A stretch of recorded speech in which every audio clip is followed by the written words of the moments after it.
Hello and welcome everyone to the second annual George Norris Day online event.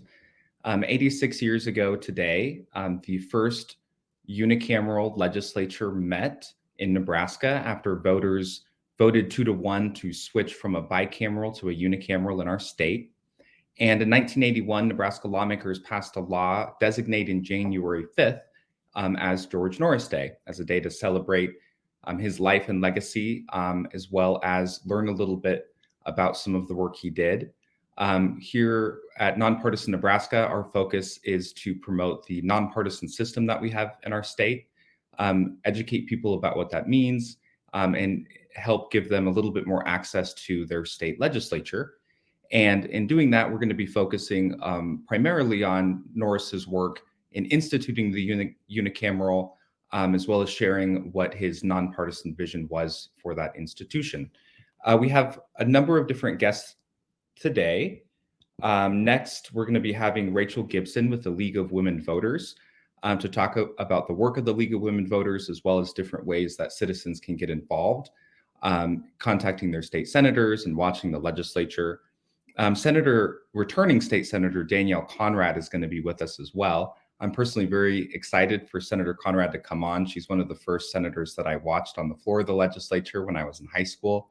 And she was the first senator that I emailed and got a response from. So it's going to be really exciting to hear from her, as well as hear how the legislature might have changed from her time there 8 years ago and now returning here in 2023. We're going to be hearing from Senator McDonnell, as well as at 10 o'clock, we're going to be going to the floor. We're going to be going live to the session. Senator Conrad is going to be reading the the speech that Norris gave to the newly elected senators in 1937. And then Senator Merman, McCook is in his legislative district, which is the hometown of Senator Norris. And so we're excited to hear from him. He just got elected the chair of the Education Committee. And then finally, we're going to be ending with a presentation and conversation with Dr. Charlene Behrens, who wrote a book called One House, incredibly knowledgeable about the legislature, and we'll be excited to hear from her. So next up, we're going to be having Rachel Gibson join us, and we will be excited to hear a little bit more about the work that she has. And they're just working backstage to get her on here live here in a second. So, oh, here she is. Hello, Rachel. Good morning. Oh, excuse me. Good morning. How are you? I'm doing well. How are you? Recovering from all the colds going around. It's nonstop, it seems. Yes, very, very true. Very, very true. Well, go ahead and introduce yourself. Sorry, and then we'll get started. Yeah. So my name is Rachel Gibson, and I am the Vice President of Action for the League of Women Voters of Nebraska. And we're just absolutely delighted to be here. One of our favorite things is our system of government in Nebraska. So we're delighted to come and share what we do and be part of the nonpartisan unicameral party. Absolutely. Yeah. And you had a slide, is that right? Yes. Okay. Let me make sure everything's going here. Okay. Yep. I think we're good to go there. So you just want me to go ahead and jump in a little bit about what we do? Yeah, absolutely. Okay, perfect. Well, this is an introduction to what the League is. A lot of times people hear about the League of Women Voters and they picture, suffragettes with the hats and the sashes and whatnot, which is how we started. But since then, from our initial beginnings of working for the right for some women to vote, we've really expanded that into just empowering voters and defending democracy. So the League of Women Voters Nebraska is the state level of a larger national organization. And you can see here that these are, our goals and our mission and our vision. And it really is about getting voters engaged, hoping that we can help not only get people to, for example, the polls, but also to be informed about what they're voting on, how to be engaged with their government. And again, here in Nebraska, we have such an incredible opportunity to do that in our legislature. So that's a little bit about our backgrounds. And I think, Angie, you might have control of the slide. So if you don't mind, click into the next one. Perfect. Thank you. So as I mentioned, we are part of a larger national organization, but the way the league is structured is very local. So we're a nonpartisan nonprofit group, and we really are advocating for voters' roles in democracy. Now, I like to point out that with nonpartisan, that doesn't mean that we don't have stances on issues, very similar to our unicameral. It just means that we don't endorse candidates or parties or that type of thing. We really do look at the actual issues themselves. We work in two main areas. One is our voter services area, which is often what people think of, registering folks to vote, providing, we have our Vote 411 guide that has information about candidates directly from the candidates themselves.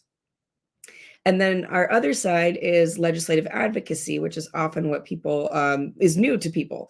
And again, we have some stances that we've researched in our state across the country that we think are kind of the most effective for helping folks be involved with their government. So here in Nebraska, we have about 400 members across the state. We have 4 local leagues, and then we have members at large, and they really do run the gamut. So that's a little bit about what the league looks like in Nebraska itself. Next slide. Just a snapshot of where those 4 different areas are. Our largest groups are in Greater Omaha area and Lincoln Lancaster, but we do have these other areas, and we have members all the way out to the west border of our state. So, next slide. Perfect. I mentioned a little bit about what we do with voter services. These are some of the wonderful folks that volunteer their time. I should also clarify that all of our members are volunteers. So it's just something that they can add to in any way they can, whether that's, a little or a lot. So you'll see here some of the pictures of things we've done. That first one on the left, we worked with redistricting, and we were able to go to, parades and different events and help folks learn about what that process was like. We do voter registration. We sponsor debates during campaigns, those types of things. Next slide. Perfect. Man, Angie, now you've got my flow here. Thank you.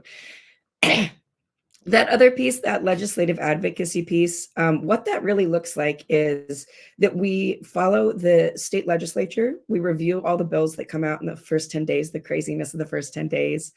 And then we write position letters and testify at hearings based on some of the research that we've done.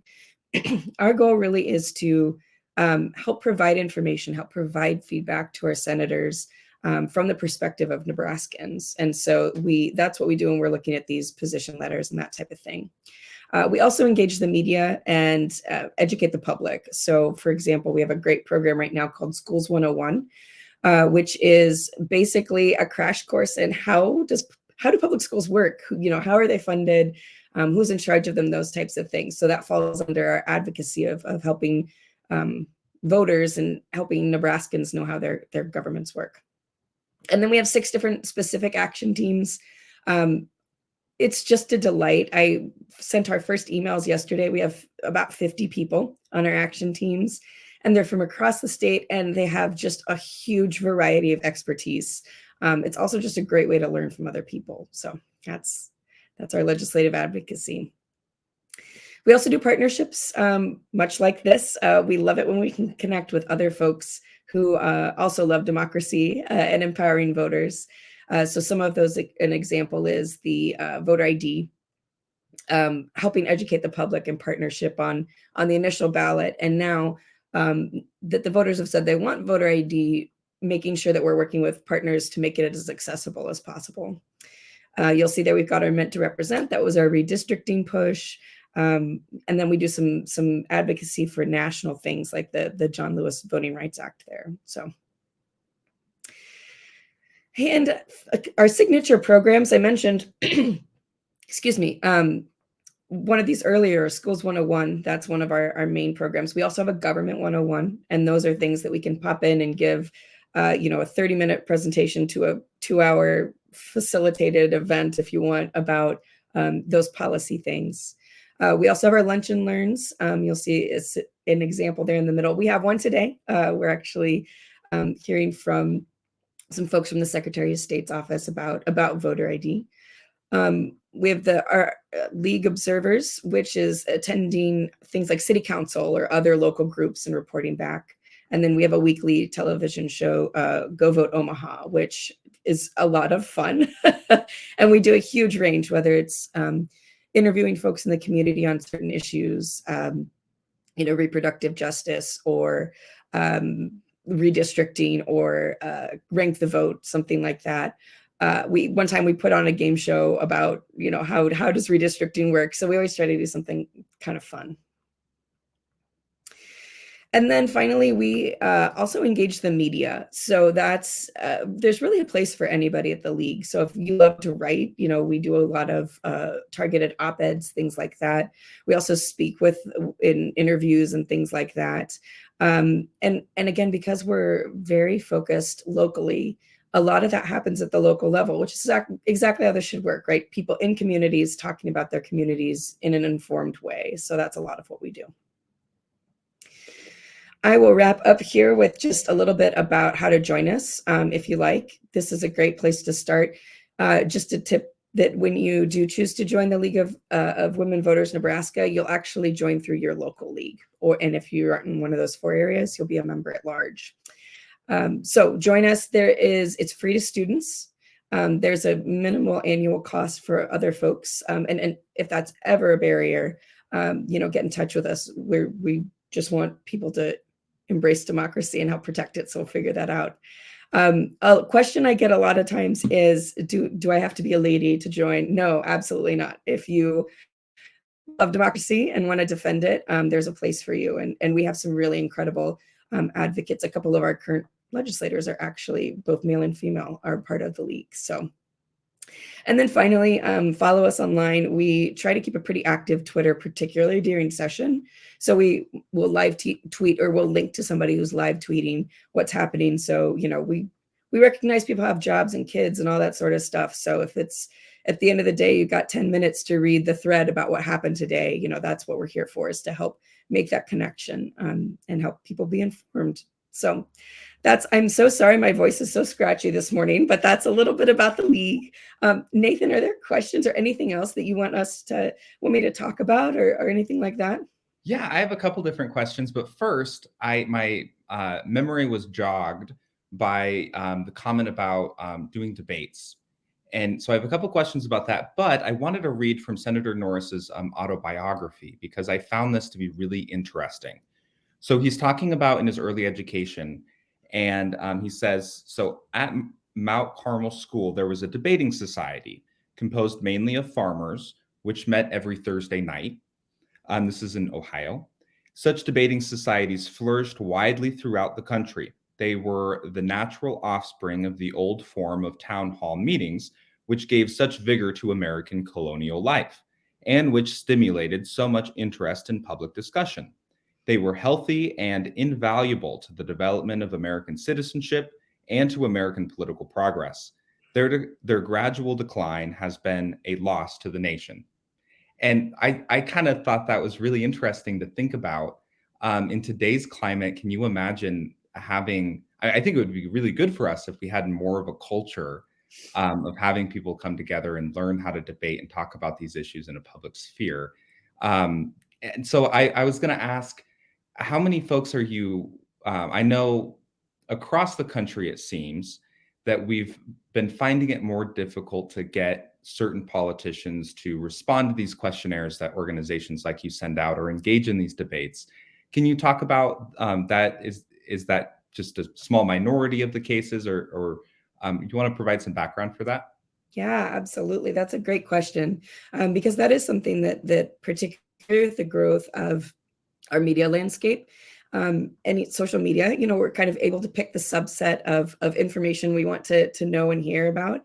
And we do see that really bleeding into how we do our politics. So I mentioned the Vote 411 guide. That's something that we've done for, I want to say, almost 10 years. And And we send out a questionnaire to folks and they fill it out and we just reprint what they say. It's directly from the candidates. The candidates all get the same question. And we have seen a slight decrease in some organizations or some parties or some candidates not interested in engaging. One thing I will say that I have been very optimistic about Nebraska is that we actually do see more folks from more places responding than some other states. And we have explicitly heard that sometimes is because of party guidance. So I'm always delighted, for example, when we did our candidate forums, we had just a wonderful mix of candidates. We did video forums with our TV show here in Omaha, and we had Democrats, we had Republicans, we had independents. And I really honestly think that part of that is the nonpartisan nature of our legislature, because folks recognize that they need to engage everyone. They can't just rely on a letter behind their name or that expectation. So yes, we have definitely seen the rise of that, but I actually think the way we have our legislature run as a nonpartisan organization helps protect against that in a lot of really important ways.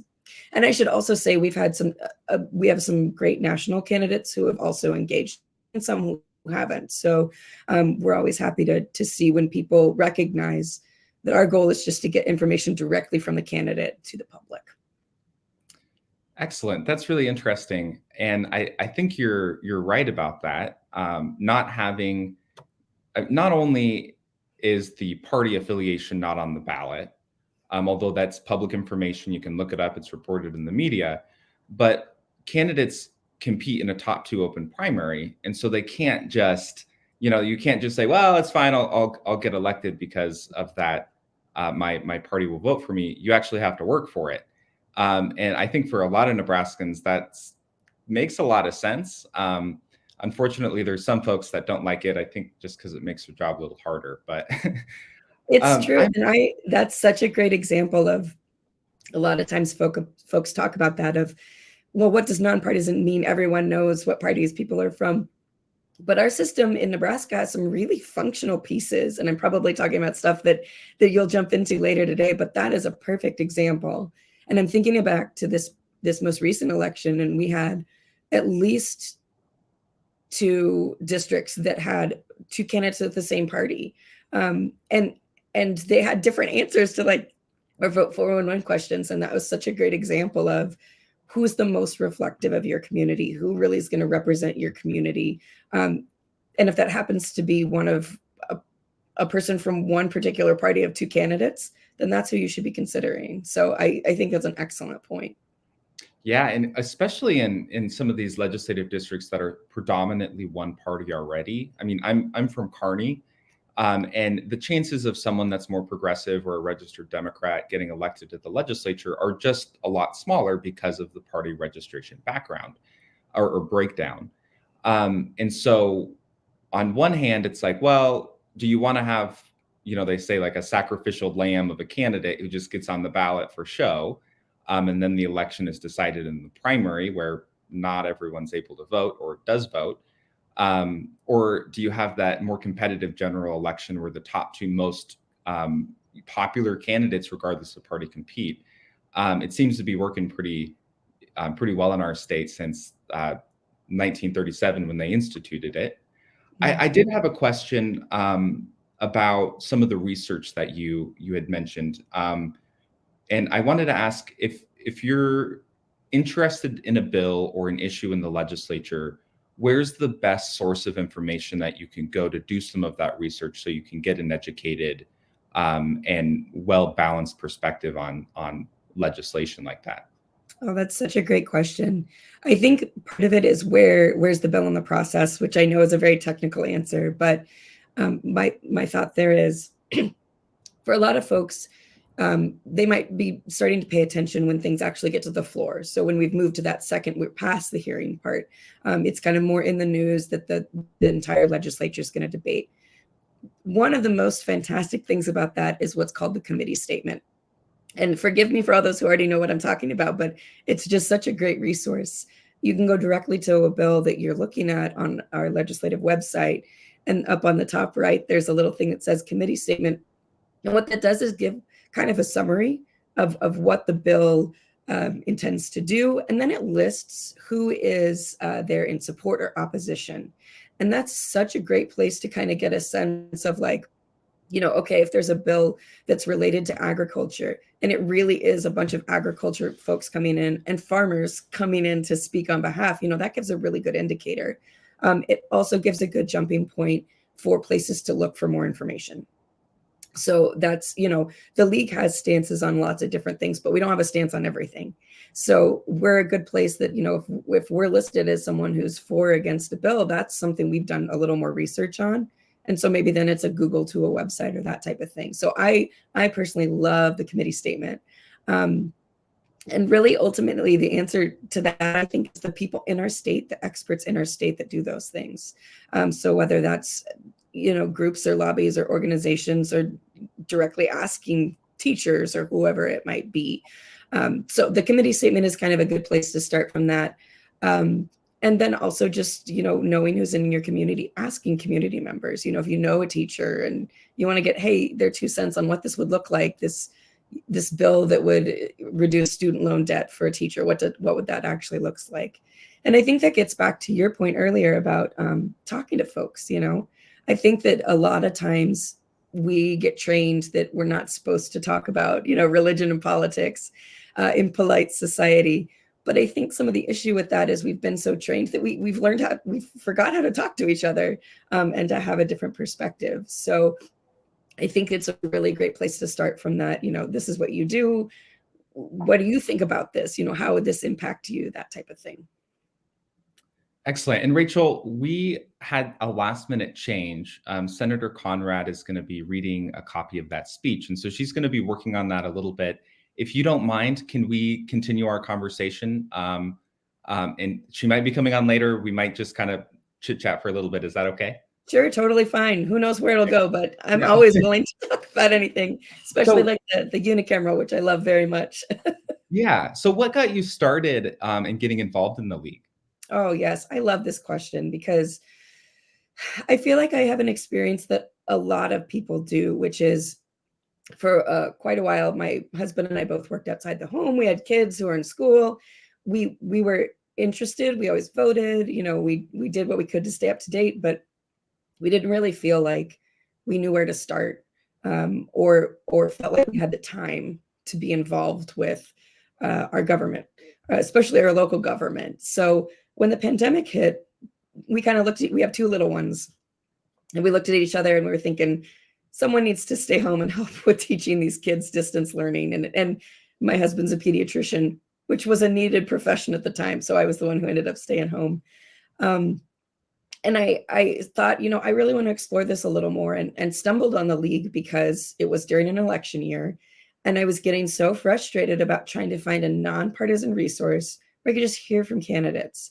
And I stumbled on the voter guide and I thought, this is the coolest thing. And then when I did some digging and realized that our voter guide is put together by women in our state, women and folks who are part of the league in our state, I thought, wow, this is exactly what I'm looking for. So kind of dipped my toe in and then just got thrown in the deep end, which was also great because the folks at the league are very encouraging, and they very much recognize that we all have perspectives that are incredibly useful.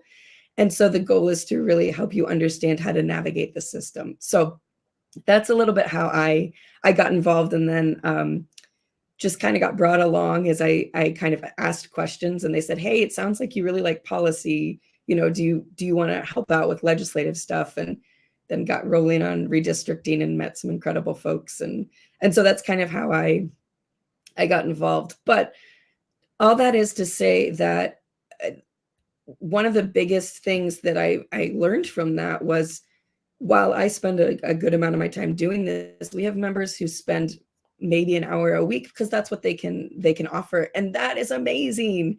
We have people on our action teams that don't necessarily write, or they don't do research or testimony, but they're there when we have a meeting every once in a while to know what's going on in our state. And that's just as valuable, because that's an opportunity that they know what bills are being introduced that they might bring up to a friend or ask those questions that we talked about earlier. So that's one thing that I think is really nice about the league, is that it's as little or as much as you want, but there's that guidance and the kind of that safe space, and that missing piece of, you care about your community. Here's how what works for you. We can connect, and you can do and you can provide, because it just feels so out of reach when you're living your life and working and kids and that type of thing. So that was a very, very long answer, but that's how I got involved with the league. Interesting. What I love about the league is that it is volunteer based. And I think you had mentioned earlier, when you want to learn about some of these things, talking to other people is a really great way to learn. And with both the league and there's some other groups in the state, like the Nebraska Legislative Progressive Group, Yeah. like a volunteer-based group of everyday Nebraskans who are coming together and learning from each other. And I think that's a really powerful model for citizens to learn and engage. I wanted to ask one last question. We have about 5 minutes here before Senator McDonald is going to join us. And you're welcome to stick around with that if you wanted to, by the way. Might get more coffee first, but yeah. And so I used to be a page for a semester in the Arizona State Senate, and going from watching that process, or watching the process in Nebraska, and really just finding that there's so much you can learn from watching debates. Those senators stood up, they asked each other really pertinent questions. Sometimes you had people stand up and just, okay, they're just saying the party line here, or they're just repeating talking points. But I was always really impressed with the depth of those debates. And when I went to Arizona, I was really quite not impressed. It seemed like so much of it was just, okay, well, they have the votes or they don't have the votes. And the whole point of the senators being there was just kind of to rubber stamp what was being handed down from the party leadership. And that always just was such a frustration. Now, I think things have changed a little bit in the legislature. It feels like it's gotten more partisan, and some of the quality of that debate has maybe changed. What do you think? Do you think an everyday person could sit down and watch a debate on a bill and actually learn something about that bill? That's a great question. And I do think you're right. I think there's been some shift in tone. There's been a little more of like, this is, we're filling time, or that type of thing, particularly on the really contentious issues. I still think there's value in listening to those debates. And I also think that one thing I really love about many of our senators, or they will say things like to the folks watching at home, or to the Nebraskans, they recognize that Nebraskans are paying attention. So I think that guards a little bit against that, but I do think there's been more of a shift than asking folks to yield to questions and actually having a good back and forth. And those are so valuable, as you mentioned. One thing I've noticed is that particularly happens with the really contentious issues, that it feels like maybe a decision has already been made, or this is, for show, or that type of thing. Not always, but sometimes it does. The ones I really love are the bills that are kind of flying under the radar, because that's where I feel like you actually, first of all, you actually get to see the back and forth, and you get to see people asking folks they'll say things like, oh, I know Senator Clements has this background in banking. Can I ask you a question? I love that piece of it. But I also think that it starts to actually get at a lot of the things that impact citizens daily, are those bills that kind of fly under the radar. So you never know what you're going to find. I always love looking at the agenda to see what, oh, we're going to talk about tagging cattle today. Cool. I don't know anything about that, but I'm going to learn today. And then one other thing I'll say about that, to your point, is for folks who love to get into the detail and really dig into the questions and the insights, hearings are incredible. I love hearings. I love going to them. I love speaking at them. I love streaming them, because that really is the way our hearings are built. Is a senator brings an idea to a committee that in theory has expertise, and then people come from all across the state and say, hey, this is a good idea or a bad idea because, And then senators can ask questions, and that actually I think is where I see the most learning happening, the most conversation happening. So floor debate is definitely valuable. I think sometimes it's already been decided, sometimes it's not. But hearings, man, those are the place to really learn some interesting things, and where you see that not everything has been decided. Mhm. What percentage would you say? Because I was talking to someone about this, kind of about nonpartisanship and how much really does the national politics, the national parties represent the issues that lawmakers are being faced with? And I was thinking about it, and I told this person, I was like, well, 1% of the issues before the legislature are those hot button controversial issues. But I just made up the 1% number. So I'm curious what percentage you think it is, um, in terms of, I mean, obviously, if you have a controversial issue, it's going to be filibustered. So it's going to take up a larger percentage than any other kind of bill. But Right. overall, what percentage do you think that might actually come down to? I would say of bills introduced, the national hot button issues, I would say probably 10%, up to 10%. Um, but again, every bill gets a hearing in our state, and so that's only 10% of hearings. So the majority of that time hearing from Nebraskans is not necessarily on those hot button issues. I think then the gap then is what gets to the floor, to your point about what gets debated and that type of thing. But a lot of times when I look back at, we do a summary at the end of a session to say, okay, what passed, and particularly the bills we're interested in.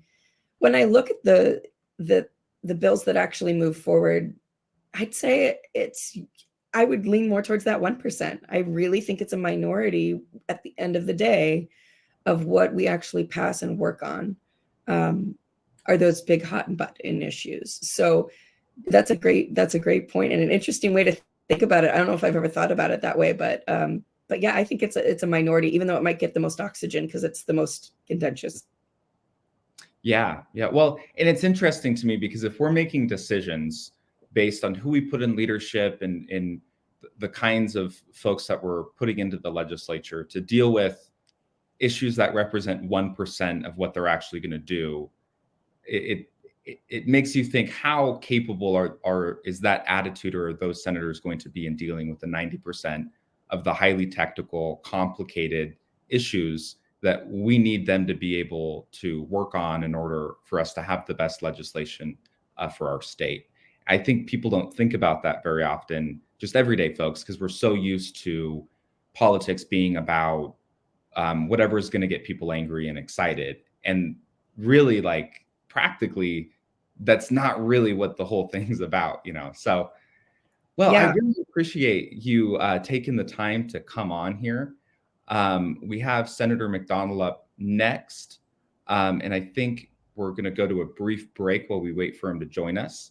Um, wonderful. do you have any questions for me or anything that you'd like to add before we get going? I just want to reiterate how wonderful I think our system here is in Nebraska. It is really something wonderful, and I think when you grow up with it and you live with it, you don't think much of it. But when you actually look at the legislation that we get passed in this state, when you actually look at the issues we're working on, how many things that happen in our state that don't end up on the national news, I think is an indicator of how effective our system is. And I think it just really keeps people still at the center. So I appreciate all the work that Nonpartisan Nebraska does, and I know you all are volunteers too.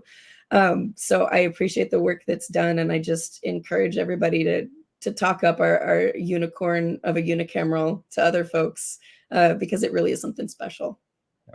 Well, thank you again. We're with Rachel Gibson with the League of Women Voters, an amazing advocacy organization and education organization in our state. We're going to go to a brief break and I'm going to go grab some coffee, and then we'll be talking with Senator McDonald here next. Thank you very much, Rachel. Thank you.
Hello, and we are back here with Rachel Gibson. We had a couple different technical difficulties. We kind of threw this event a little bit together last minute. We were really focused in on what we expected might happen yesterday during the legislative session. There was a lot of reporting. A new political action committee came together with the goal of getting rid of the nonpartisan floor ballots, which is how legislators elect leaders in the body. And since the first unicameral session 86 years ago, they have elected leadership with these secret ballots so that as compared to other legislatures where the party selects their nominees and then they do a party line vote, and that's how they elect based on political party. So it's really important that we keep it that way.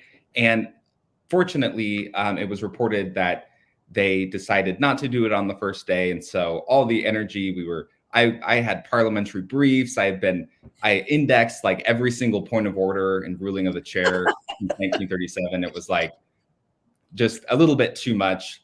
And then nothing happened. So at least we have it for 2 years from now. I was going to say, hold on to it, because, yesterday was the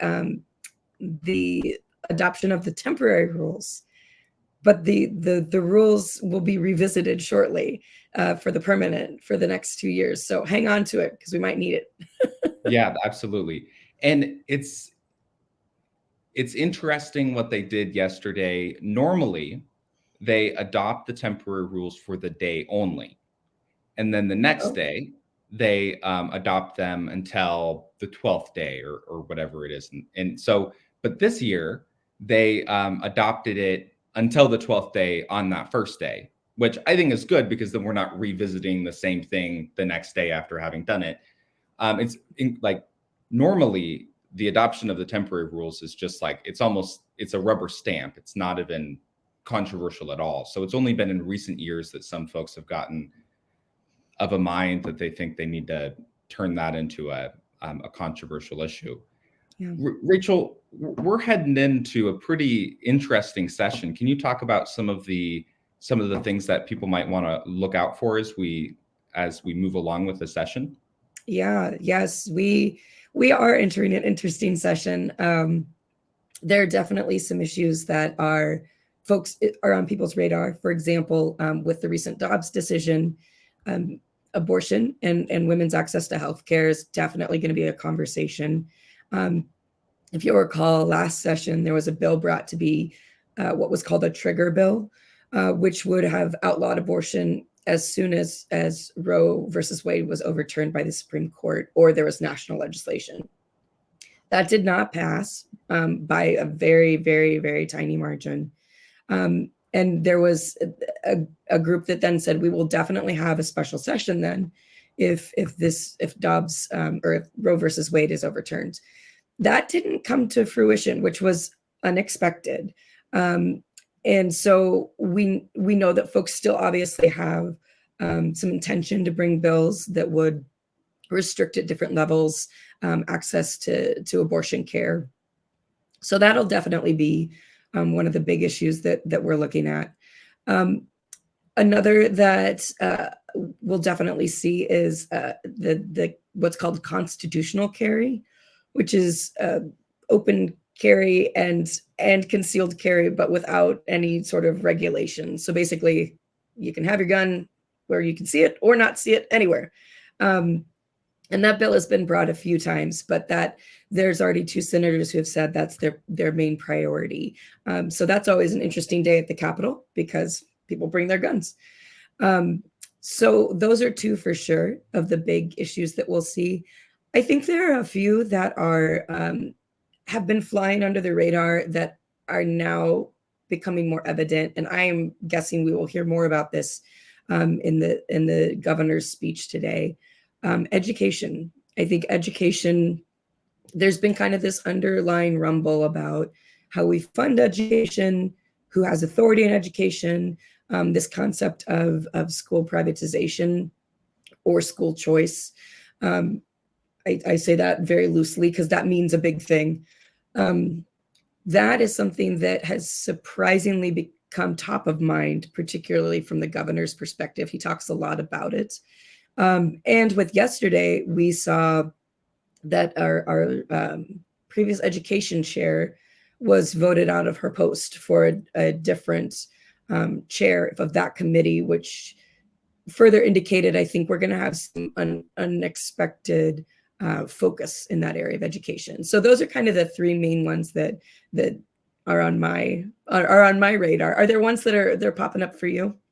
Well, I'm really interested to see what happens with Senator Erdman's bill. He is saying that he's going to introduce a constitutional amendment for us to go back to a partisan bicameral, which is just fascinating to me. I don't know why, if he doesn't realize this or if he's thinking that people don't realize this, but if we go back to a bicameral, we wouldn't have a House based on population and a Senate based on, say, county representation. Since I think it was 1968 or something like that, that the Supreme Court ruled on the state level, you can't do it. It just, the legislature has to be based purely on population. So if we were to go back to a bicameral in order to increase rural representation, if that's the goal, you're not going to. You're just increasing the number of people that you send to Lincoln. Any increase from rural Nebraska is going to be offset by an increase from urban Nebraska, urban. So it's kind of like, so why are we're going to double the size of our state legislature, make us go through two different chambers that are both based on population, turn it into a partisan system because we're looking at Congress and other partisan legislatures and saying that is the process we want? It's I don't know. I think that's such in watching what's going on in Washington right now with the House of Representatives, I just keep thinking, man, I'm so glad we do it this way because we're off to the races. We're already working. And I think that's a great point. Something, because I've been thinking very much in terms of the system of how the public can be involved. So I really appreciate that representation insight, because I didn't think of it in that way. The other way I've been thinking about it is just financially. If we're managing to run our state and it's going pretty okay with one house, why would we create the financial burden that would be two? And then on top of that, I think, well, instead of adding a whole nother house, maybe we should pay our legislators more because our current senators only make $12,000 a year. Because we're what's called a citizen legislature. So the idea is that it's not career politicians, which is a whole nother conversation. But the idea is that we really are having Nebraskans, which has its benefits. But $12,000, if you think about that, unless you're retired, unless you're independently wealthy, or you have a spouse that can manage the finances for you being gone half a year, that's a pretty high order. So before we add another house, my thought is let's pay the folks who are already doing the work to make it work as it is. Mm-hmm. Well, and another thing that I don't think people would think about a whole lot is staff. We barely have enough offices for every senator to have their own office. Right. And then every senator has 2 members of staff. Well, that's not how it is always in other states. I mean, it was my understanding, like in South Dakota, for example, you don't have an office. If you want to meet with a senator, you give them your personal cell phone number. If you need a bill written or you need something done, and you need a professional to do it, you go through your party, the majority or minority caucus or staff, and they're the ones who do it. So if you want to go against your party, maybe introduce an amendment that party leadership doesn't want you to, you have to go through your party leadership to get someone to write that amendment. And so even that technical detail, that part of the process is just another thing that makes it even more difficult for individual senators to kind of, maybe not do what the rest of their party wants to do. So if we were to go to a bicameral, are we just going to have senators and representatives have one member of staff? Are we going to give them offices? And then if your senator doesn't have those resources, how effectively can they represent you as a constituent? Yeah. So I think there's a lot of aspects to this proposal. Frankly, I think maybe there's a degree of I mean, Senator Erdman, I think he said it in an op-ed or an article that we need to put on our big boy pants and pick a party. You know, so, by the way, that's 1 in 5 voters that he's saying that to. So 20% of Nebraskans need to put on their big boy pants, according to Senator Erdman, and associate with a private organization in order to engage in politics. So Yeah. seems like a great philosophy there. Yeah, that's you know, and I also think I think that the point you just highlighted, I always go back to our voter statistics, and this is something I was just looking at yesterday as we were looking at our leadership for our different committees, because it's not necessarily representative of our state. So the latest voter registration data is 48% of Nebraskans are registered as Republicans. And I think the narrative is often we're a red state, you know, and that means that like 90% of the people are Republicans, and that's all the issues we should. And I think that those folks who are Democrats and independents, because independents are like 25% of our 20 to 25% of our state, are nonpartisan. That's part of the state that needs to be represented by this group too. So I think that highlights the idea of it's being sold that we're one monolith of folks, and that's not necessarily the case. Not to mention, like, maybe you don't always want to do what your party wants to do, you know, like that's if you pick one, you shouldn't have to agree with everything. And I think having a nonpartisan system gives you functionally and philosophically the ability to not necessarily have to do what the party says. And that's pretty Nebraskan. Like, we're gonna do what's best for us, you know.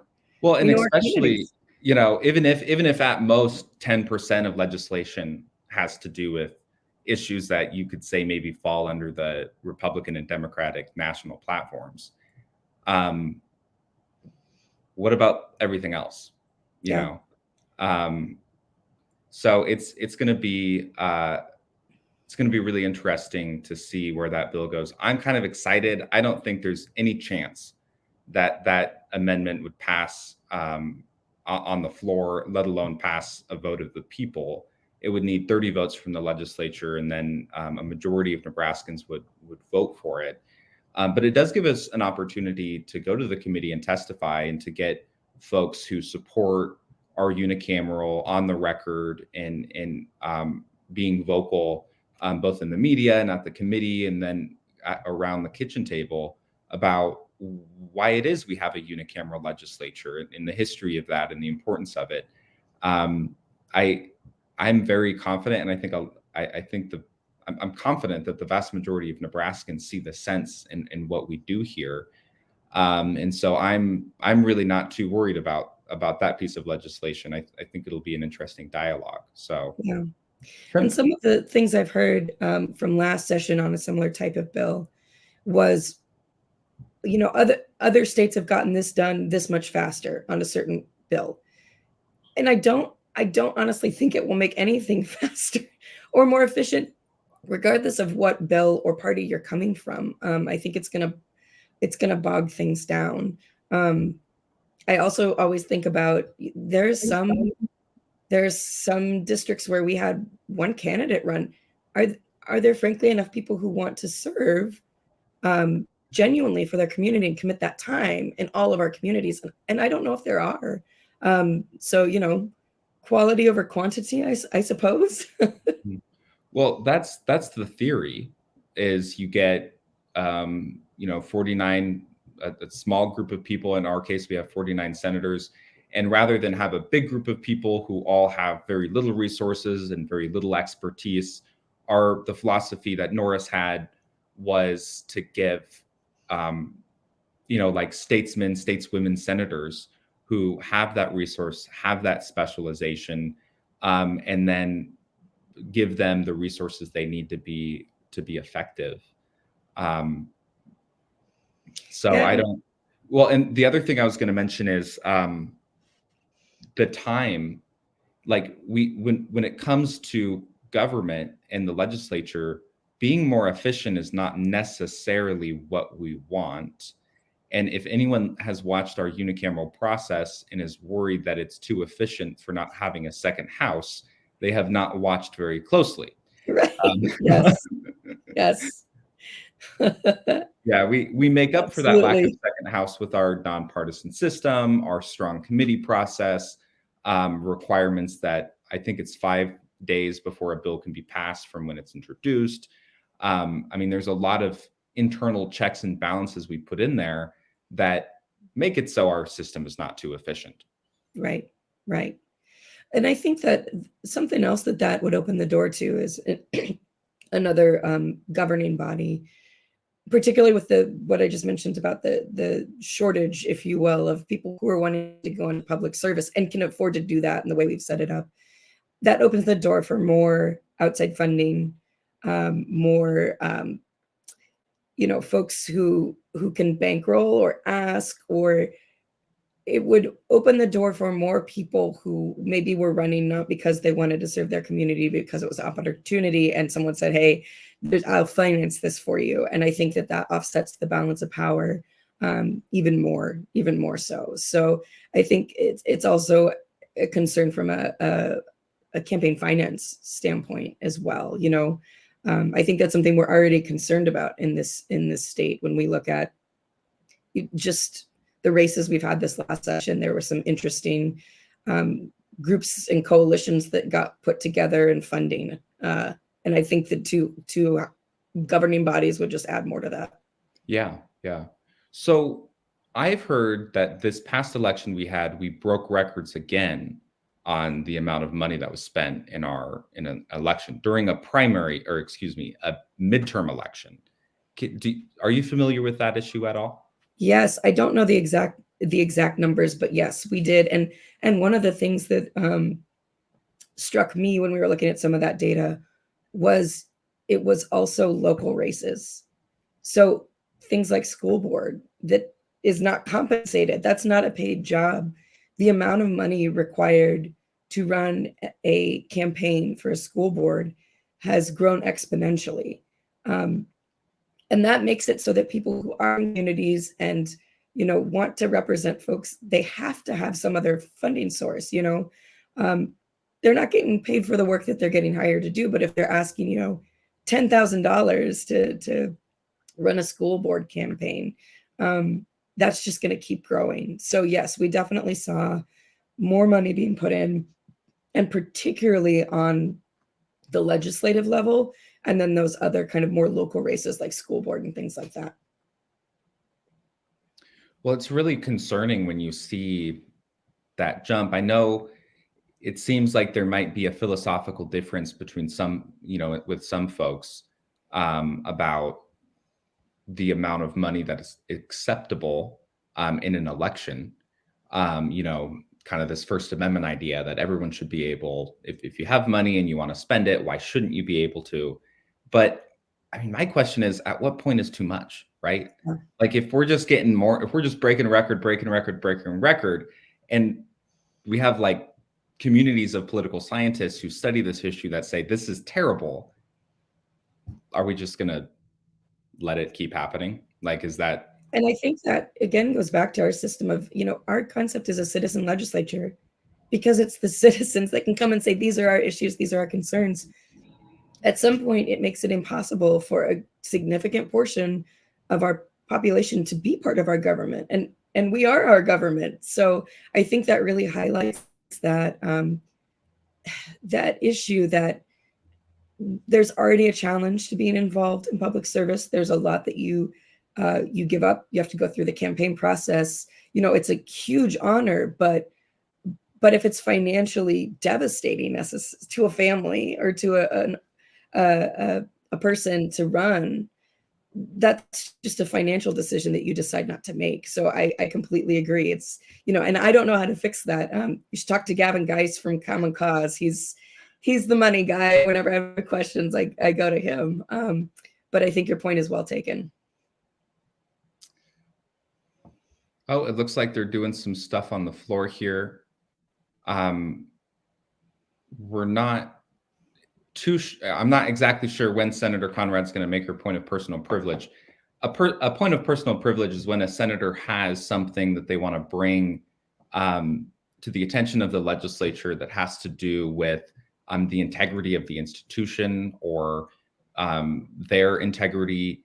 It's not meant for a senator to use just because they have something they want to say on the floor. Sometimes it is. And actually, in the record, if you go back and look, usually the legislature has kind of been very lenient about the use of those. But in this case, Senator Conrad, by reading his speech, I mean, the chamber's named after Senator George Norris. And so it's hard to argue that it wouldn't be an appropriate use of a point of personal privilege. So we'll just stand by and see here when that starts. Yeah, you mentioned Senator Conrad. I'm always interested to see who ends up reading, who brings up George Norris and George Norris Day. I believe last year it was Senator McAllister. It was, yeah. And Senator Conrad is an interesting one this year because she was just elected, but she served previously, right? So she served before there were term limits, met her term limits, sat out, and then has been reelected. So, she's lived through what this looks like, even though she's technically, a new senator. So I think she's a great one to talk about this. Oh, I'm really excited to watch Senator Conrad. She was one of the first senators that I ever corresponded with in high school. And that made just such a huge impression on me as a young student. Just the idea that the accessibility of our legislature, the fact that, here I am just a student, I can email a state senator and they'll give me the time and attention to send a thoughtful reply. And that's been, I think, throughout my life, really been the norm for state senators. Has that been your experience as well? Yes, I completely agree. That's one of the biggest things I say is like email. And I was terrified too. I'm in what was Senator McAllister's district, and I was terrified. And I met him, and he was the nicest man in the world. And anytime I'd email him, he'd email back and say, "I appreciate it. Thanks. This is useful." And I think, with few exceptions, most of our senators are very receptive to people reaching out. Shit.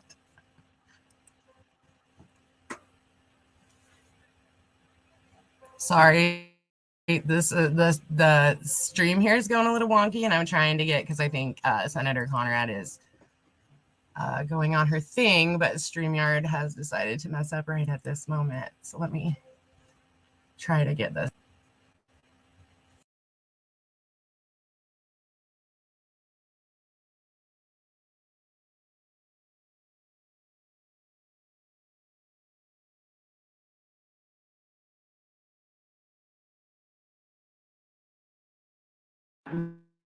With no McAllister this in years past, and he first speech,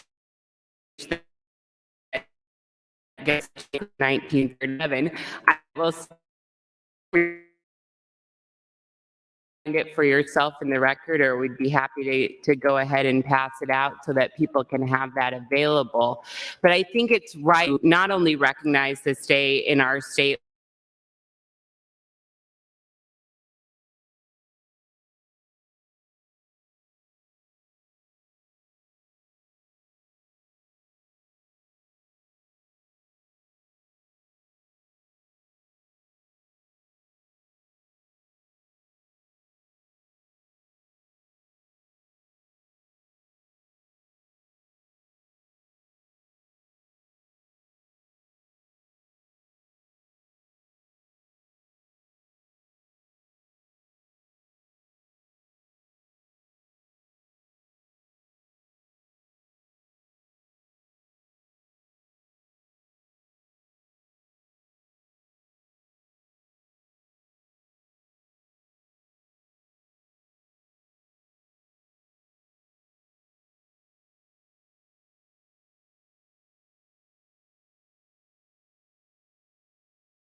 Hello, Angie. Hey, sorry Hey. about a little. Oh, that's quite all right. Gonna mess up right now. I think I know much. Sorry, you were just cutting out there a little bit. So we have Angie Phillips with us. She is helping us backstage with all the technical stuff going on with our live stream. And she is the co-founder of the Nebraska Legislative Study Group. And so I wanted to give you a chance to talk a little bit about the work you guys are doing, as well as give you a chance to chat about the upcoming session. Thanks. Well, first of all, I want to say I'm super glad to be able to help with this again this year. I think it's a wonderful celebration and a great cause to bring up every year, just to remind us of how really important it is that we have the nonpartisan, how unique and important it is to Nebraskans. So thank you for having me, and also for bringing awareness and keeping awareness about this issue. So yeah, I'm one of the founders of the Nebraska Legislative Study Group. So what we do is we work to educate Nebraskans on the unicameral process, and then we also work to push forward progressive policy. We view the word progressive as nonpartisan because what we believe is it's policy that will help Nebraskans and their families move forward, right? So yeah, what we mostly want to do is help educate Nebraskans on how to find legislation, how to track legislation, how to get this information for themselves, and then also how to use their voice as the second house to make sure that our government is working by the people for the people. What are some of the ways that you get the legislature connected to everyday folks? Yeah, so obviously we do some things online. We hold monthly meetings with our membership. We try to do that direct contact. We try to make direct contact with our senators, build those rapports, and encourage other people to do the same. And then I think our outreach to help people feel comfortable in participating is one of our largest wins or successes.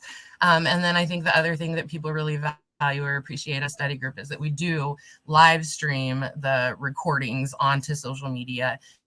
So that way they're made available later on.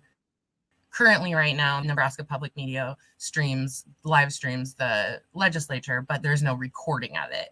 So if you can't see it while it's being live streamed to Nebraska Public Media, then you can't watch it. Well, the study group believes that in order to participate in government, you have to have access. And one of the best ways, especially in 2023, is by being able to watch it. So we started a couple years ago streaming it onto social media, so that way people can go back and watch a recording of it.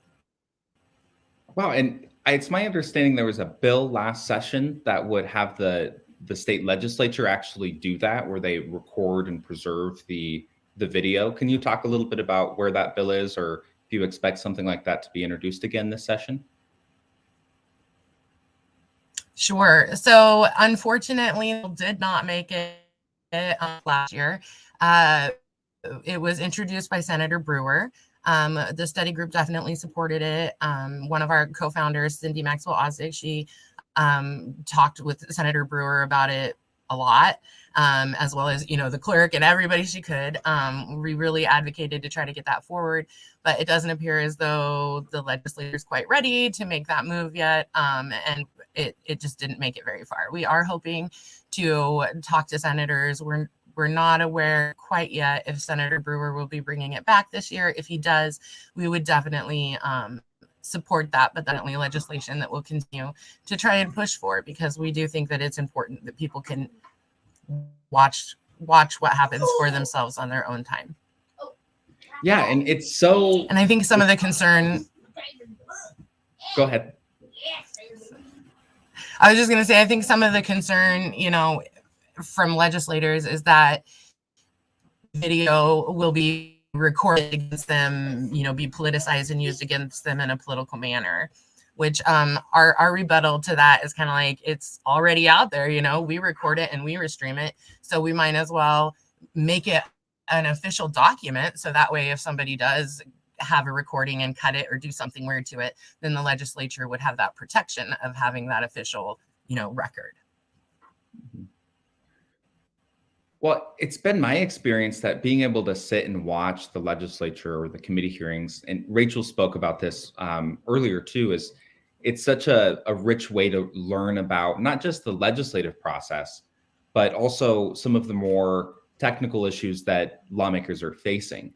If you just go off of what's being reported or just what you hear from other people, sometimes you miss out on kind of the genuineness of that process. Yeah, for sure.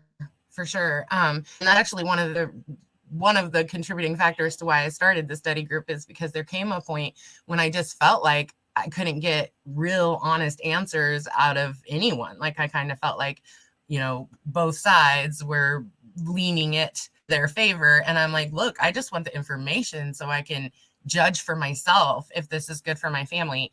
And so, yeah, definitely one of the good things about Nebraska is that when bills are initially introduced, they are in a pretty readable format. Nebraskans can access it online, find those statement of intent, like Rachel, I think, talked about that part. And then also read through the actual legislation in plain wording before it gets to kind of that review process where it gets put into the legal formatting.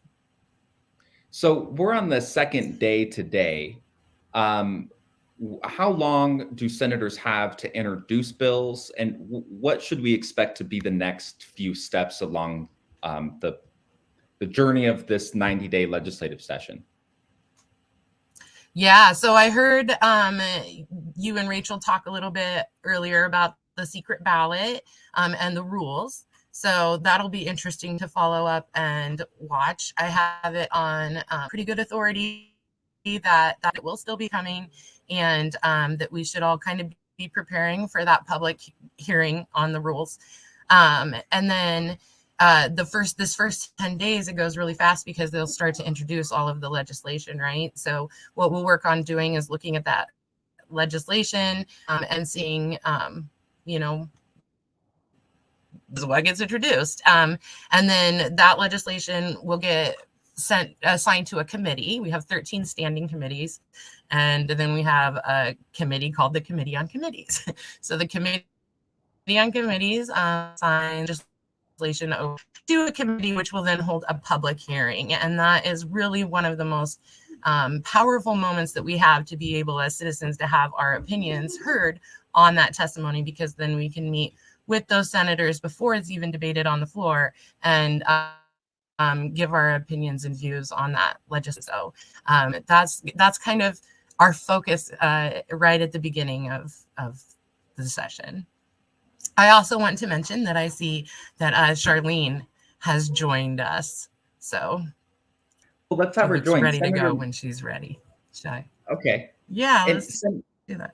Senator Merman, I just got word from his office that Senator Merman is trapped in executive session for the Committee on Committees, which we just talked about. So let's go ahead to Dr. Charlene Behrens, and then we'll go from there. And I'm actually gonna. Okay, thank you very much, Rachel. I was gonna say I'm actually gonna take off. I feel like being on is giving us a lag. All right. Hi, Charlene. Thanks, Nate. Have a good one. Yeah, thank you. Hello, Charlene. Hi. Hey, so do you want to do your presentation now? Does that work all right? I'd be glad to. And I can just talk, or I can try to put up these PowerPoint slides, whichever you think is better. Well, I think you should be able to put up the PowerPoint. Do you see that button that says present? Yeah. Let's try that and see if it works. And share screen. And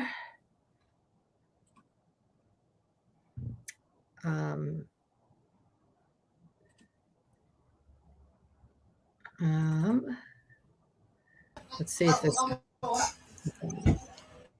Sorry, Charlene, is it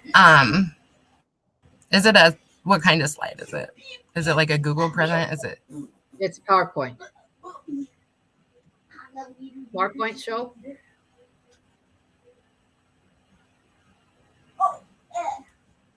Hello?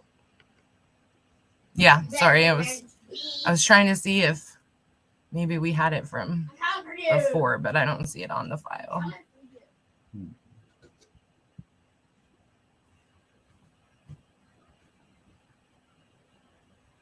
You're not able to share the screen from your end?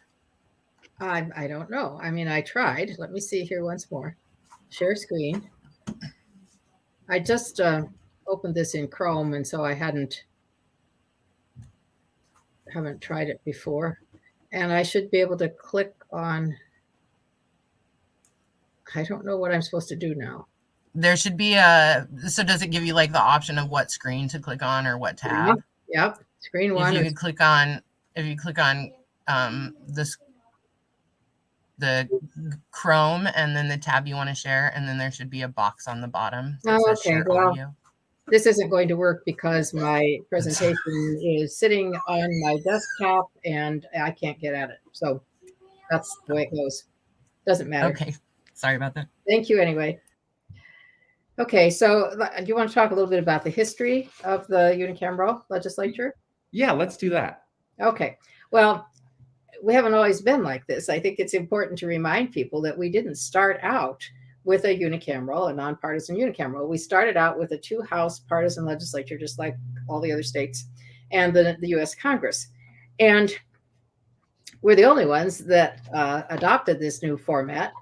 And our legislature really has its roots in the mind of George Norris, who we're celebrating today. He was a U.S. Senator at the time, of course, and he was really the driving force behind the change that we made. But it didn't happen overnight. We entered the Union in 1867 with the traditional legislature and didn't take a vote on the new system until 1934. And the first session was in 1937. Well, what happened? I think it was not just Norris, although he was a major, major influence, but there were some philosophical things going on in the state that affected him and many other people. I think it was an outgrowth of the populist and progressive philosophies that were big influences in Nebraska and elsewhere from the 1880s right on through the 1930s, and really still are around today. So populism, just for 1 minute of theory here, populism says that there is some unitary entity called the people. And this is different from just a varied bunch of interests. You know, there's the people, and the people is pretty much everybody except a few elites. So the people are the ones whose will should be carried out, these folks believed. And it's a very majoritarian philosophy. You know, if most people say do it this way, that's what you do. And too bad for anybody else. But here's a little more historical context. In the 1860s and 70s, when white people were settling in Nebraska, farming was getting more mechanized and more commercial, which was both good and bad. Farmers were just at the mercy of fluctuating prices and an unstable ag economy and fluctuating production and some farming practices that didn't always work. You've heard the phrase, the rain follows the plow. No, it doesn't. The idea that, you know, if we go out there and plow up that prairie, the rain will come and all will be well, doesn't work. We can't grow row crops in the sandhills. Well, it took a while for people to figure that out. And so farmers were really suffering through cycles of boom and bust. And a lot of Nebraskans looked for villains to blame, and they thought they were getting ripped off by the bankers and the railroads and the grain elevators, especially the railroads. And they were more educated and better able to communicate among themselves than they had been in previous decades. And they were just fed up finally and banded together in what started as a citizens' lobby called the Farmers Alliance that became the Populist Party in Nebraska. This is the Gilded Age we're talking about, the late 1800s. There were huge disparities in wealth and privilege. And farmers said, yeah, we are the people. We are the ones for whom this government is supposed to be working, and you'd better do something about it. And the Populist Party in Nebraska did get a few people elected to the state legislature and even to Congress, but it wasn't enough to make a lot of impact. And in the decades that followed, the Populists fused with the Democratic Party, which gave them a bigger voice and a bigger platform for a while, at least. But interestingly, I mean, the currents in the nation, the thought in the nation was changing. And by the early 1900s, both the Democrats and Republicans seemed to be competing to implement this populist goal about representing the people. And they began to see more need for government to regulate industry and business in the interest of the common folks. Progressivism picked up where populism left off, still talked about the will of the people, but added some specifics like government should work to improve the lot of the people, and it should be open to scrutiny by the people, and experts and expertise should be put to work. And notably, parties and party bosses should take a backseat to the experts. This was not only in Nebraska that this idea came up. Well, George Norris was definitely a progressive, and he had been agitating for a one-house nonpartisan legislature since the early 1920s. He wrote this gigantic, long opinion piece for the New York Times in 1923 about the advantages of a state legislature, one-house nonpartisan. And he denounced party politics, praised nonpartisanship. He said if we were to adopt this kind of a system, it would make it a lot easier for the people to be the government. It would make the legislature transparent, easy for people to follow and to get involved. And that, he said, was the ultimate goal in a democracy, that the people will be the government. So in 1934, Norris and a bunch of other Nebraskans met and kicked off an initiative petition drive. We had passed that initiative petition in 1912. We were the first state in the nation to do that, by the way. And they got together a constitutional amendment to put on the ballot that fall that would make the legislature a one-house, nonpartisan body. And they really promoted on the basis of a populist or progressive philosophy. They said that this one house, small one house, would be more straightforward and easier to follow, more responsive and responsible, more businesslike and efficient, which it interested me that you and Angie were talking about, or maybe it was Rachel, about efficiency and what that means. What he meant, I believe, was that that ideas would be introduced, would become legislation, and could be followed through instead of getting lost in conference committees, for example, and all kinds of partisan bickering. Very notably, Norris said, parties get in the way of government by the people. They give too much power to just those few party bosses. And Norris said, you know, the business of the state is just not partisan. Now, that doesn't mean that there aren't going to be conservative and liberal points of view and everything in between. But the parties, the organized parties, he felt, did not have a place in this process. Now, a lot of his supporters, who were all in favor of one house, were afraid that this nonpartisan thing was going to sink the whole business. You know, it would not pass because people weren't going to be ready for that. But Norris said, no, this has got to be in there. This is part of the deal. Parties get in the way of government by the people, he said. So he and his compatriots called their proposed institution the model legislature, and they campaigned for it like crazy. Norris was 73 at the time, which is, you know, not a spring chicken. And he went all over the state, talked to every group that would have him, got on all the little radio stations that were abundant at the time. Critics included most of the papers in the state, all but two, actually.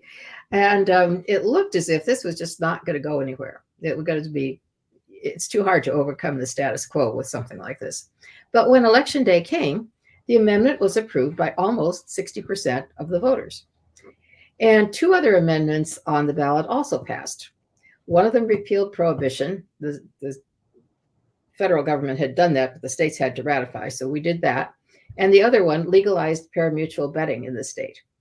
And rumor at the time and ever since has had it that the other two measures, supporters of those other two measures, just said to everybody, vote yes on all the amendments. And that this got swept up in the gambling and drinking tide. But the unicameral passed with the highest margin of approval, about 3-2. And Nebraskans made history. This is really hard, to ditch the conventional way of doing things and establish this new system. George Norris should get a lot of the credit because Nebraskans really trusted him. Just a little personal anecdote. My grandfather lived in Fall City, was born and raised in Fall City. He would be 120 by now.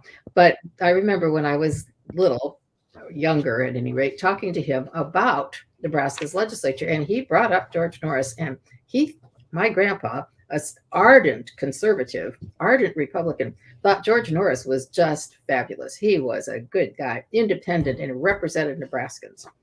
Lots of people shared that. And that helped. It helped a lot to sweep this along. And Dr. Behrens, Senator Merman just joined. Okay. Can we take a little pause, and we'll continue talking about the history of how we came to get a unicameral, and we can chat with Senator Merman here? You bet. Absolutely. The senator is busier than I am today, I'm sure. Hello, Senator. How are you? Hello. Very good. Thanks for having me on. Yeah, it is a busy day. I was just elected education chairman, so moving the office, getting that done, and second day in the unicameral drop. A lot of bills are being dropped, so a busy time. Senator, what are some of the differences between being a chairman of a committee and being a member of a committee? Do you get extra staff? Does your office change? Can you talk a little bit about that process? Yes, I am fortunate enough to be on the ground level floor with my office. With this construction that's going on here in the legislature, some of the senators have moved up the tower. My first 2 years, I was up the tower, and that makes it difficult for constituents to get up to visit at the office and so forth. So I was fortunate at least to be on the ground level, but I was in one of the offices called the bowling alley office. It's a small office, not a lot of room. So with 2 staff and myself in there, it was pretty crowded. Now that I am ed chair, I have a much larger office, but I will have 2 more staff. So there'll be 5 in here, but a lot more room. So that'll work real nice. And as education chair, I could keep the staff on that was here, or I could replace them. But right now I am in the process of looking for new staff. Excellent. And I heard, so you're going to be chair of the education committee. What are some ways as a senator in your experience, what are some of the best ways that everyday Nebraskans can contact you about issues and communicate with you just as you're doing kind of a busy job and hear from a lot of different people? Yes. Well, a good way is always to call my office, but another way, if they want to get my attention immediately, send me an email. I so far have always personally looked at pretty much all of my emails. So, but sometimes it's a couple of days later. I guess if they need to get a hold of me immediately, either call the office, or if they do have my cell number, give me a text. But emails, at least that way, I can, anyone in the district, constituent, I will definitely personally read the email and respond to it.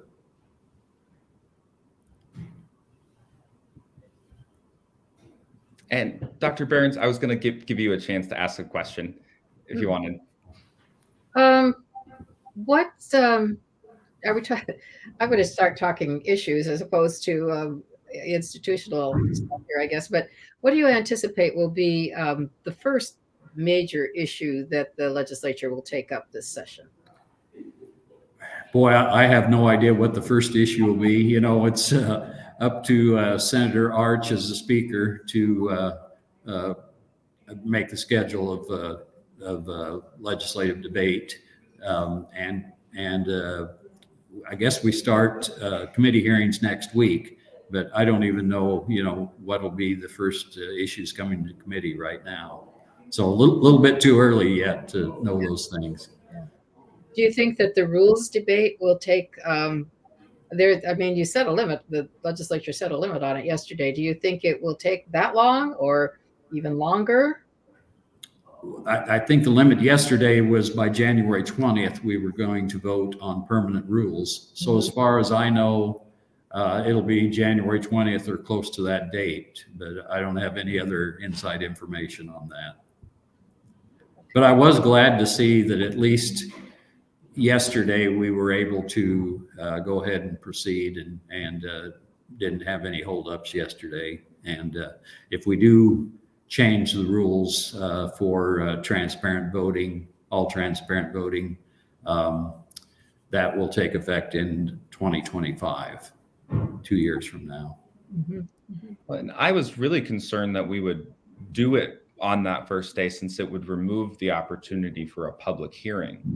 Already the Rules Committee doesn't have the same requirement for notice. So in the past, they've had a public hearing with less than 24 hours notice for what those rules amendments will be. Hopefully we have more notice this year, but it's a really, something both Dr. Behrens and I are very passionate about is keeping that nonpartisan nature in the nonpartisan floor ballots they use to elect leadership. Being from that McCook is in your district, can you talk a little bit about what George Norris means to you in his legacy and impact on you as a legislator today? Sure. Well, George Norris exemplified Nebraska values. He worked hard for what he believed in. He said about his ways and didn't apologize for it.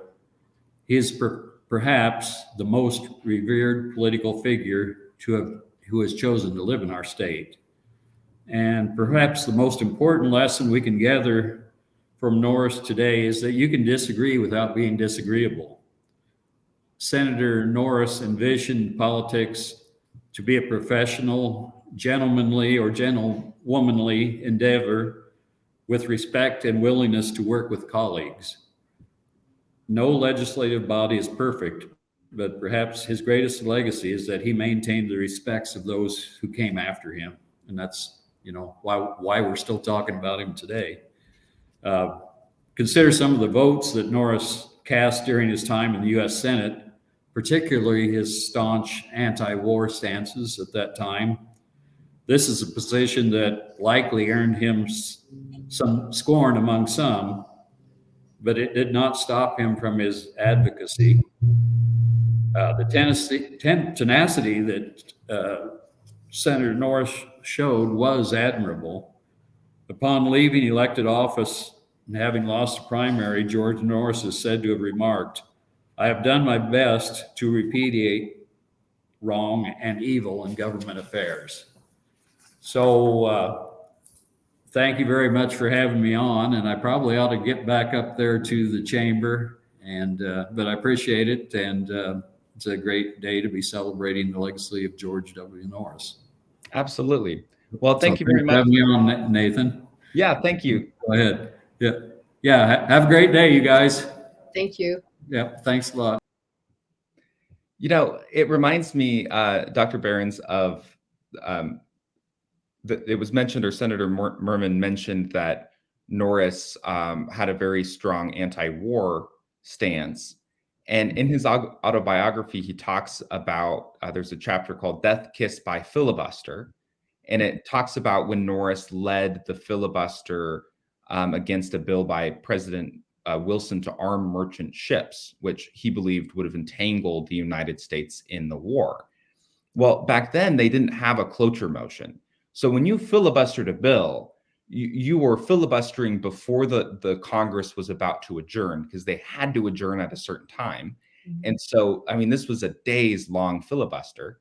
And he filibustered it, and it just, it upset a lot of people. He was vilified in the media. He was the worst thing ever. And what he did after all this is they said, "You hang out in Washington, D.C. It's too controversial." He went back to Lincoln. He rented out a theater there for everyone to come, the public to come and ask him about his vote. People around him said, you are doing the worst thing you could possibly do. But he said, no, I'm going to be honest and I'm going to hear from everyday people about this. And I'm going to let them know why I voted the way I did. And at least his account in his book is that people respected that.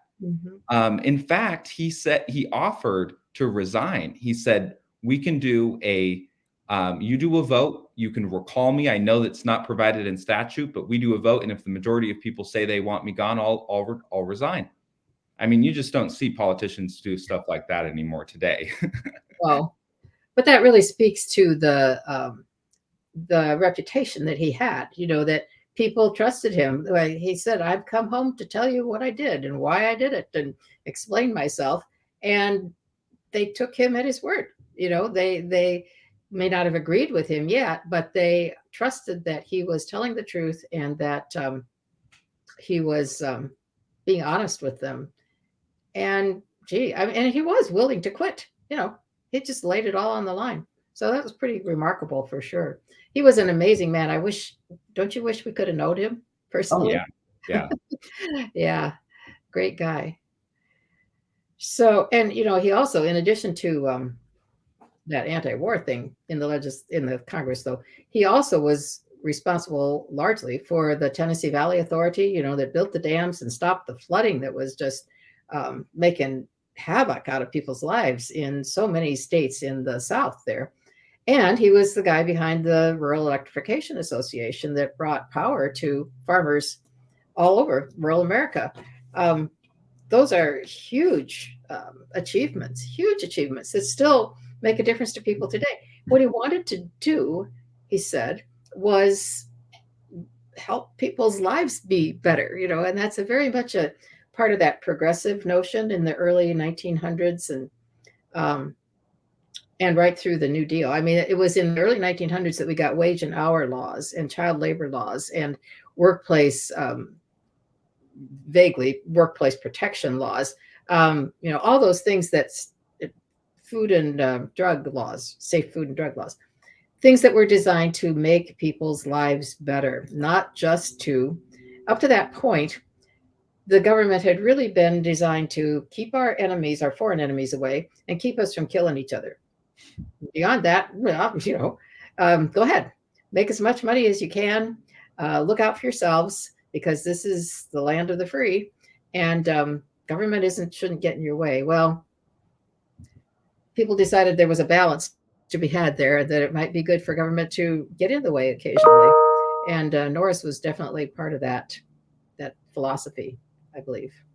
Yeah, and it's really incredible if you ever get a chance to go to McCook and go to his home.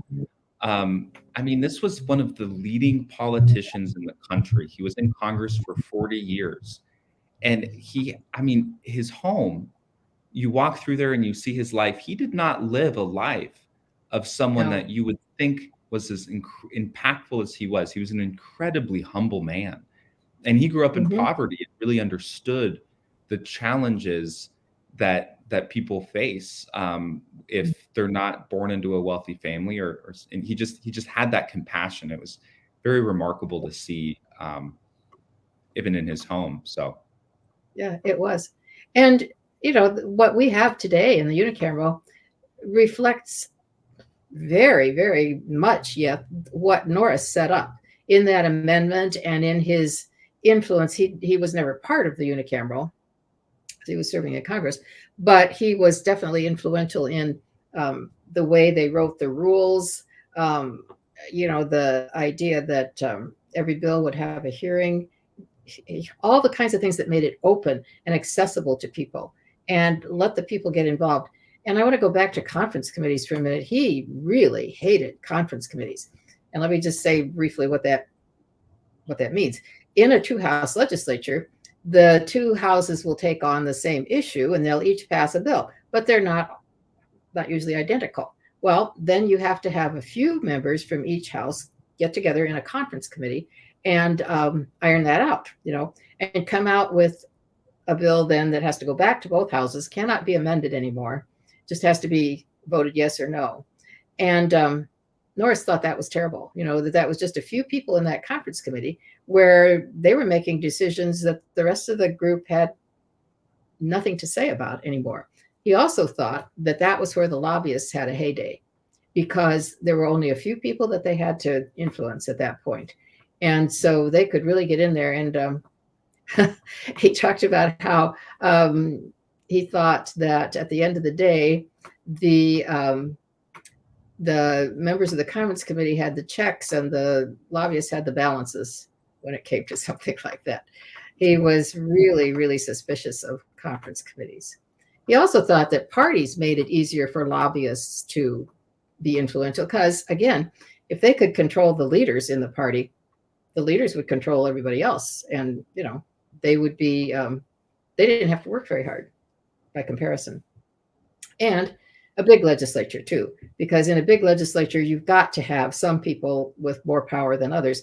Norris wanted this little legislature where people would be on an equal footing and nobody would have a lot more power.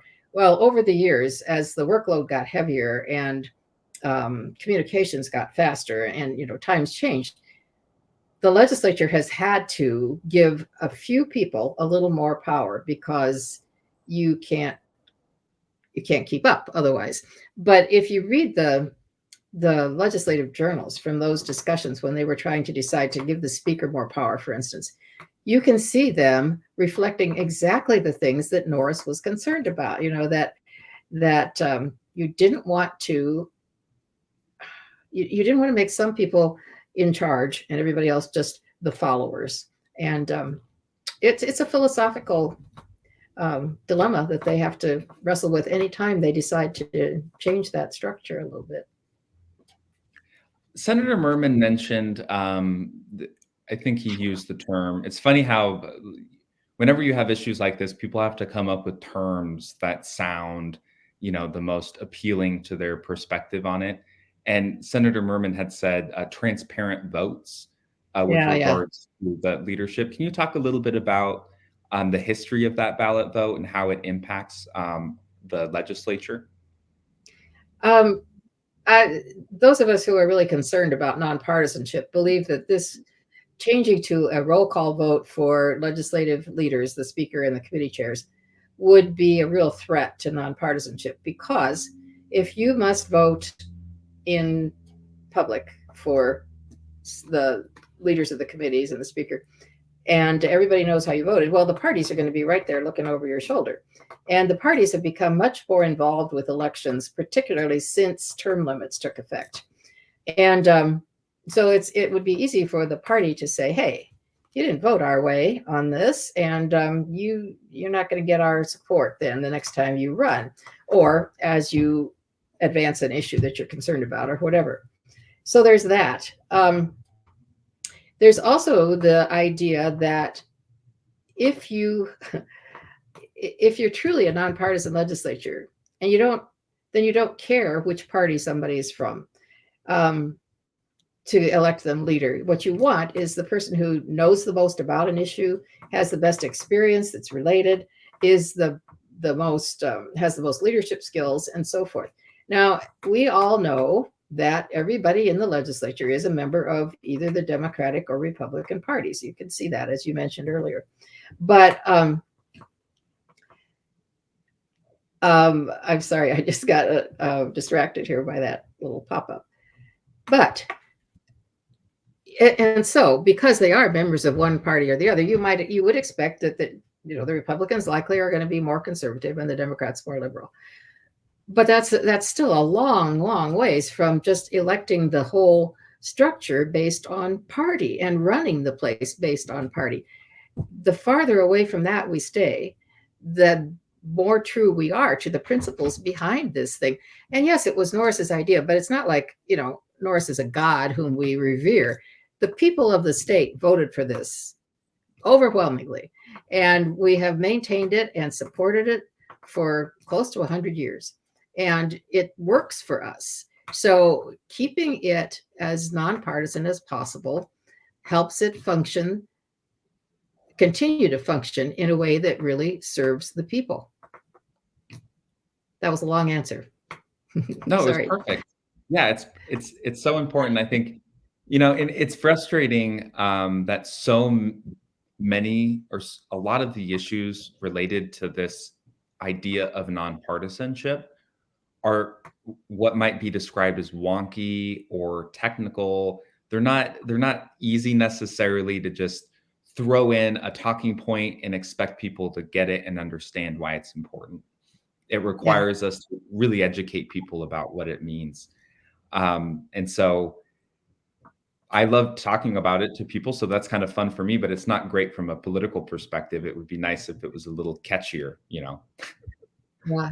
And I think, that people who support the going to an open vote for um, legislative leaders say, well, we're supposed to be open about everything. We're supposed to be transparent about everything.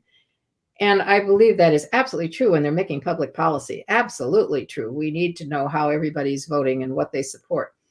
But every legislature in the world, as far as I know, but certainly in our nation, sets its own rules and can do things the way they want within, legal constraints. And there is no reason to believe that this is not constitutional or that it's not legal or that it's somehow nefarious. You're going to balance things you value. We value openness and transparency, but we also value nonpartisanship and the benefits that that's brought to our legislature. So sometimes there's a trade-off, you give up a little of this so that you can preserve this. And I believe that's what's happened in this case. And I don't think anybody is hurt by the written ballots for legislative leaders. In fact, I think we are helped by that. Well, I find it interesting from a perspective about the power of the legislature to appoint people or elect people.